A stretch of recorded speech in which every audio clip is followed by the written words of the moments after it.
Bonjour à toutes et à tous et bienvenue sur ce 5e numéro du Canap Orange où nous avons aujourd'hui le grand plaisir de recevoir Dounia Bouzar. Dounia Bouzar est anthropologue du fait religieux.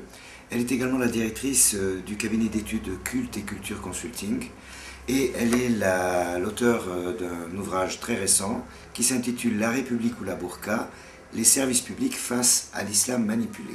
Alors avant de commencer, je voudrais rappeler aux internautes que nous allons discuter avec Madame Bouzar pendant une vingtaine de minutes et d'ici 20 minutes, nous ouvrirons le chat qui vous permettra de pouvoir poser vos questions. Donc n'hésitez pas, mais avant de le faire, je vous donnerai le top départ.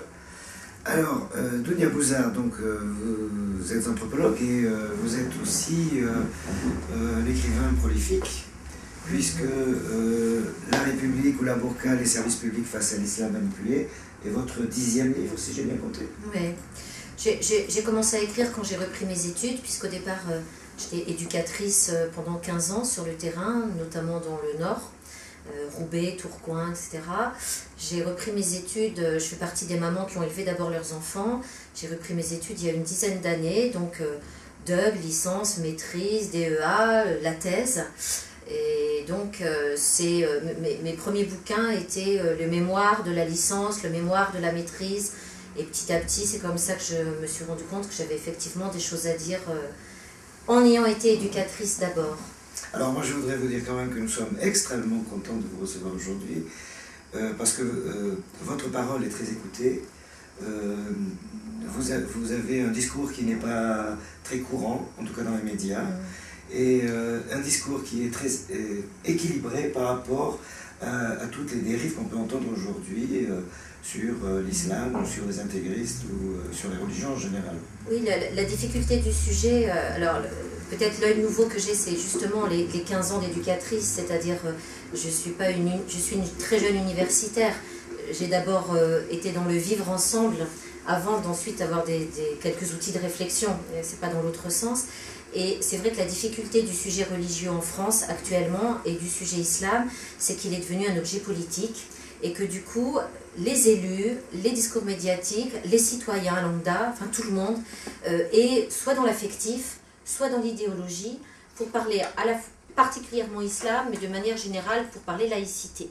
Et très peu retournent aux lois, très peu essayent de déconstruire, et chacun amène sa vérité. Donc c'est vrai qu'en ce moment, c'est compliqué, quand les gens sont sur le terrain avec des difficultés pragmatiques, de savoir comment les régler, parce que... Alors justement, quand on vous lit, le sentiment qui se dégage, en tout cas c'est ce que j'ai ressenti, c'est que vous étiez animé d'une volonté incroyable de réconcilier l'islam et la République. Alors la première question que je voudrais vous poser vraiment, c'est est-ce que l'islam et la République sont fâchés? Oh Je crois quand même que à l'heure actuelle, en tout cas, les personnes de référence musulmanes ont le sentiment que la République est fâchée avec eux, parce que c'est toute une première génération que j'appelle la génération de Français de confession musulmane, c'est-à-dire que nous sommes des personnes qui avons vraiment grandi avec Élisabeth qui ne croit pas en Dieu, avec David qui est juif, avec Marie qui est catho, et depuis l'école maternelle, nous transpirons avec des enfants qui ont une autre vision du monde, donc nous sentons vraiment de culture française. Il ne s'agit pas de dire on est français parce qu'on est né en France, mais on a écouté les mêmes films, la même musique, on a une façon de penser française, c'est le jeu. Je vais vérifier ce que les autres me disent, que l'islam dit. C'est vraiment la particularité culturelle des jeunes nés en France. Et il y a un conflit de génération avec les parents qui sont dans une tradition du clan, où c'est le clan qui définit ce que l'islam dit.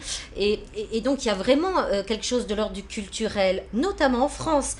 Parce qu'en Angleterre, on peut être musulman et vivre entre musulmans. En Allemagne aussi. Mais en France, cette obligation de transpirer ensemble produit une particularité.